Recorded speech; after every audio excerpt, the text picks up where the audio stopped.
Hi everyone, welcome to Potluck. Where we talk about the serious things in life, which are potatoes, eggs, and onions. So, how was your week, Phil? Anything interesting? No, just the usual churning through a vast amount of people coming to eat at my restaurant. What about you? I tried the tortilla at Bar Antonio last week. Oh yeah, that is one good tortilla. Yeah, actually, I was just once in Bar Antonio and had some pinchos, and somebody told me, you didn't try the tortilla. It's the best tortilla in town. And I was like, no. So I went back and had a tortilla and a gilda. Really good, the tortilla. There is a video on Instagram. We should view it later. And yeah, with lots of caramelized onion. The potato was really soft. It was also medium raw in the middle. And yeah, I would say it's part of my top 3 tortillas right now here in San Sebastian. Yeah, for me, it's definitely one of my favorites. I went to Bar Antonio specifically for the tortilla when I was still in San Sebastian. And it's like I heard about it. Like I heard people talk about it, sort of like, oh, and then I saw photos of it on social media sort of floating around. And it looked so different than like the other tortillas because it's just, first of all, it's huge, right? It's like they stack it really, really high and they slice it completely different than like and then it's just like full of caramelized onion, but also really, really cooked down caramelized green peppers, which I hadn't never really like seen before. And I went there specifically for that, and it was like, it's definitely in my top 3. Super, super tasty. I think the tortilla at Bar Nestor also has a little bit of green pepper, doesn't it? Really? I wouldn't know, because I never actually got to try the tortilla at Bar Nestor. I've never actually managed to get one of the spots.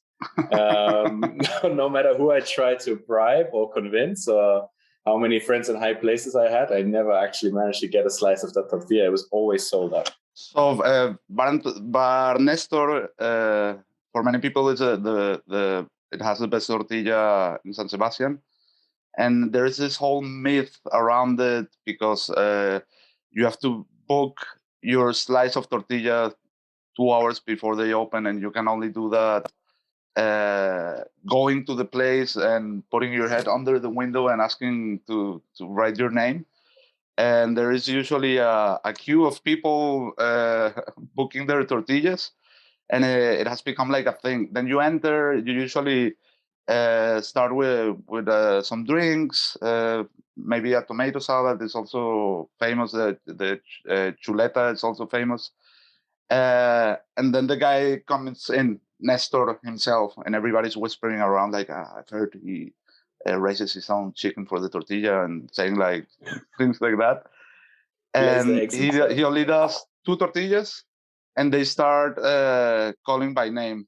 And if you don't show up, you miss your tortilla. And there's usually always like some eaters that go there probably every day, and these are like 150-year-old Basques from the city, and you can see them. Probably that's their secret for a long life, having their tortilla. Yeah. And I mean, and it's really nice. It's yellow, like the Simpsons. Usually liquid in the middle. And yeah, it's worth the whole thing, making the booking and everything. You think they add egg yolks in their mix?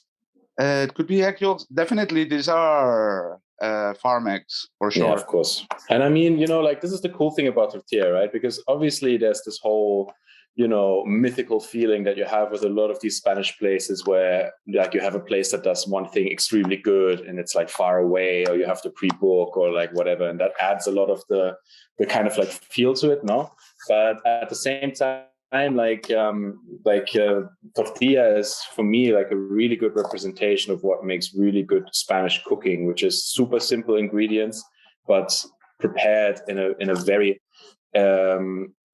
expertly and craftsman-like manner to create an end product that sort of transcends the simplicity of those ingredients. I mean, tortilla is just potatoes, eggs, onion, olive oil, and it's like purest form and some salt. And you can have a really average tortilla, and you can, depending on how you make it, you can make something that's just absolute luxury.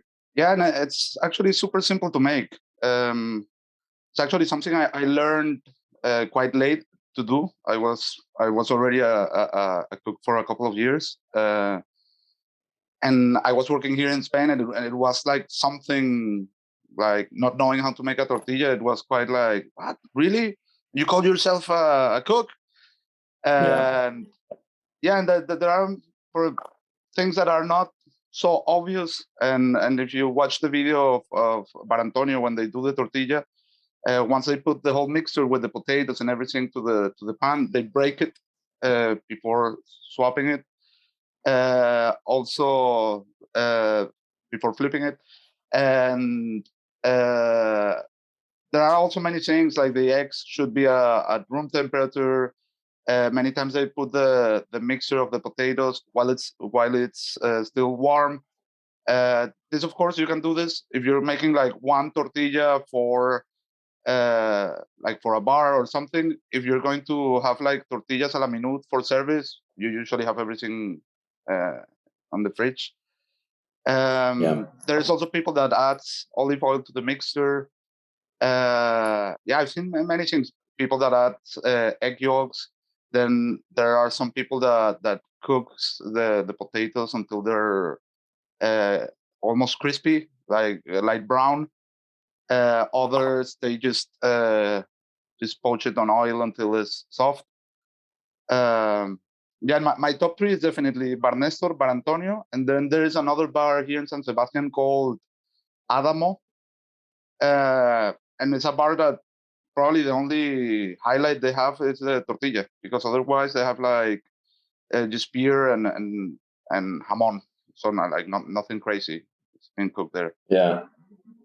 Yeah, I mean, that's cool, no? That that like a good tortilla is enough to put you on the spot. So Bar Antonio for me is definitely one of my top three, as mentioned before, just because it's like all the flavor you get from the cooked down onions and the peppers. It's just amazing. The texture is super nice.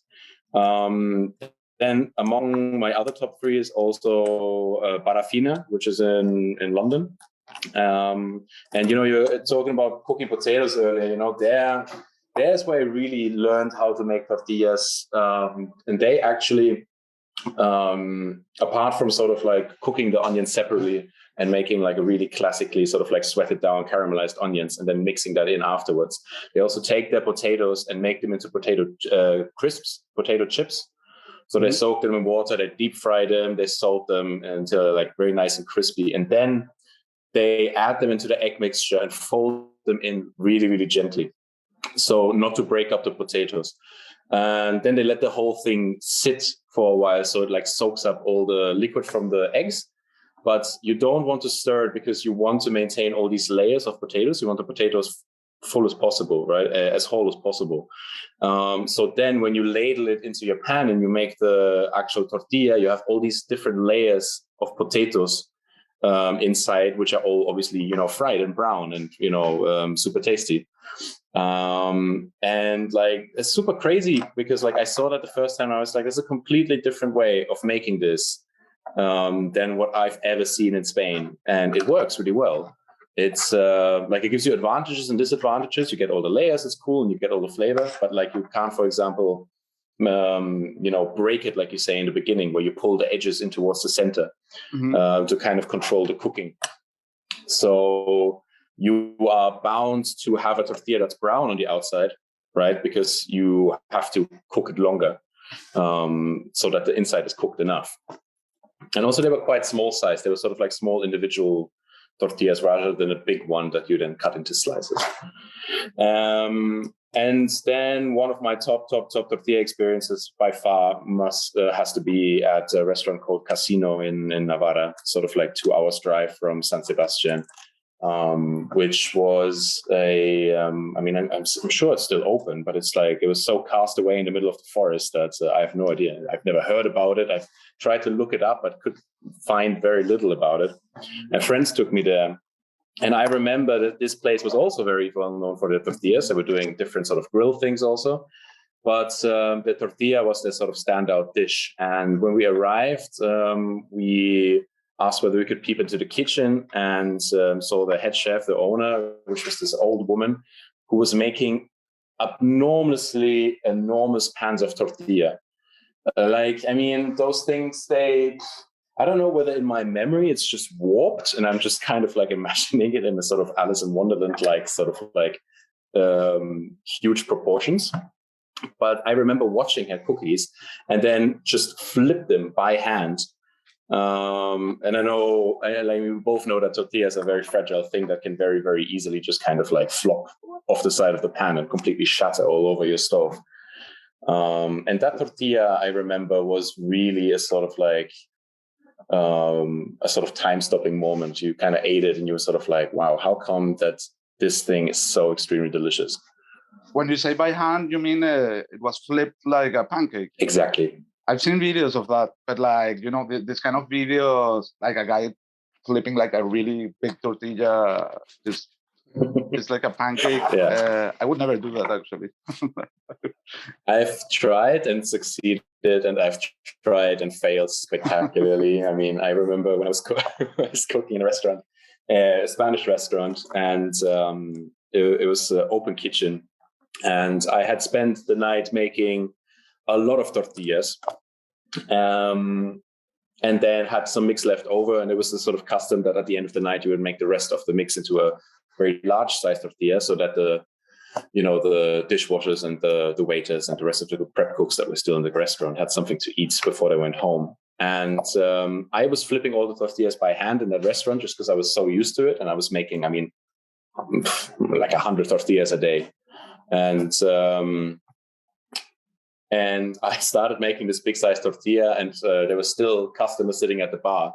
And I go to flip it, and it's a greasy business making tortilla, and I sort of slipped and tried to catch the tortilla, but only half of it, and the other half just kind of like cut from my frying pan and splattered all over the just like freshly cleaned work surface there. And that wasn't the worst thing. The worst thing was that obviously all the customers that were still drinking at the bar saw me. And, as if the embarrassment wasn't big enough, I sort of turn around, and one of the guys looks at me dead in the eye, completely serious, and says, "You deserve that for being so arrogant." It's like, man, fuck. Yeah, I had something similar. I was cooking staff meal, family meal, and it was tortilla, and I didn't know how to do it at that moment. And at the moment of flipping the tortilla, everything was full of egg, and on the stove, so the egg burned. Everybody was hungry, waiting for the meal. Oh, Eric, you fucking idiot! You screwed it all. And yeah, that was also memorable. Yeah, but that's the thing though, like making a tortilla is like, it's simple enough, but it's not actually that simple if you want to make, like, for me, I don't know about you, but like for me, every time I make a tortilla, it's not a routine. Every time it's like playing around with it, putting it on the heat, moving it off the heat, tucking in the edges, especially if it's like a fat tortilla, Yeah, it's always there's always attention. It's not something you throw on the pan and forget about it. You have to look that everything is in its place.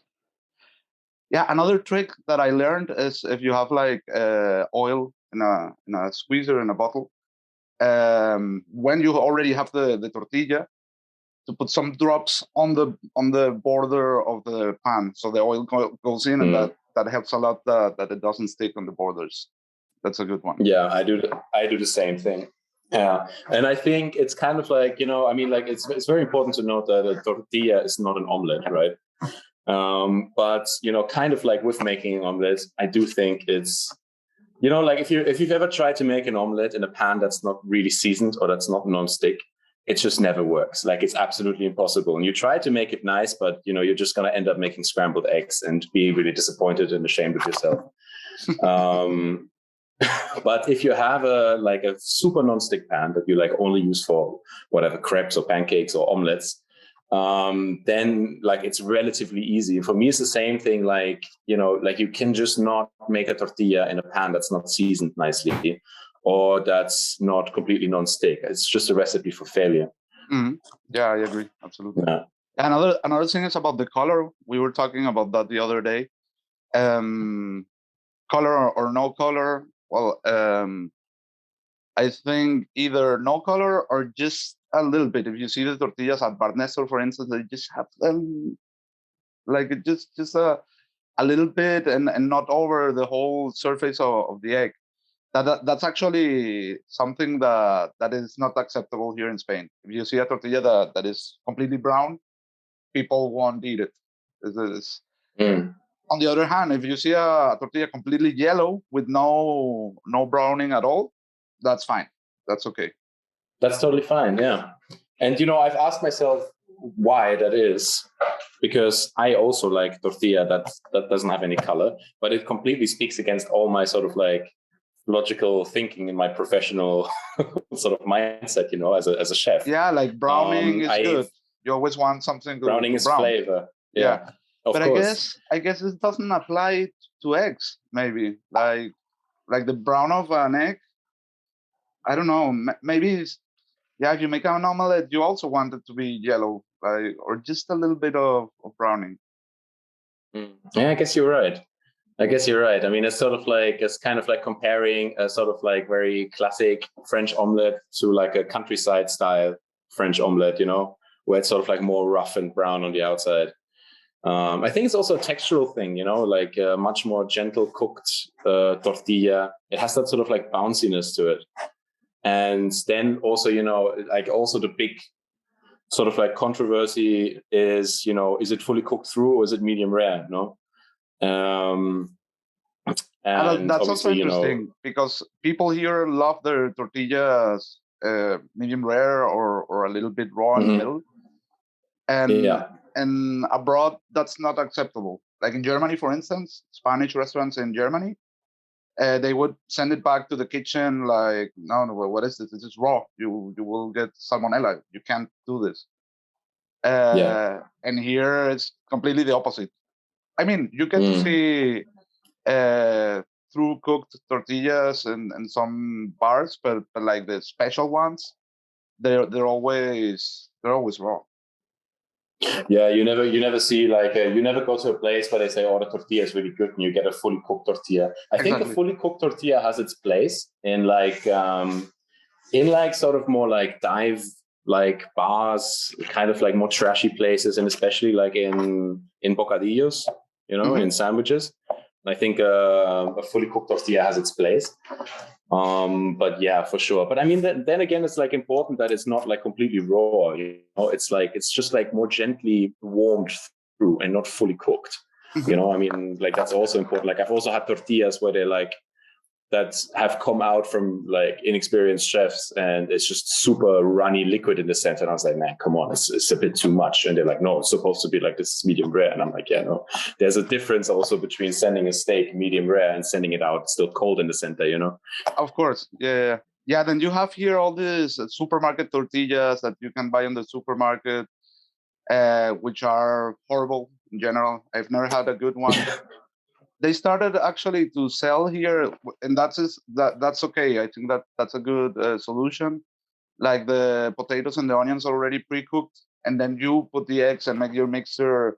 So you make like a tortilla in 10 minutes because what takes the longest is to cook the potatoes.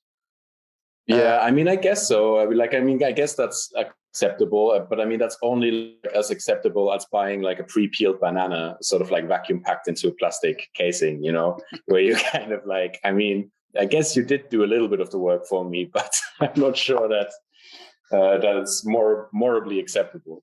And I also saw like in a test kitchen, they were making a test with microwaving tortillas. Like having the pre-mixer, and of course it took super long, but it was surprisingly tasty. So the microwave needed to be set up on a specific watts, and also I don't know, it was like 12 minutes cooking, something like that, and then it came That's out. Not too bad. Yeah, it came out, and it of course this was cooked in a glass tray, and it came out the whole thing, and it was stick. You wouldn't like take a slice out or anything, but the flavor worked. Okay. It perfectly worked. And that's the other thing. Like most places, they will microwave your tortilla for like 30 seconds or something when you ask for it.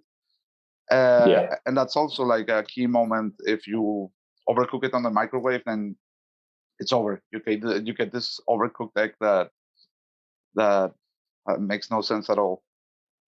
Yeah, I know, totally. But like, yeah, I mean, microwaved egg, when you microwave egg for too long, is not the most enjoyable thing.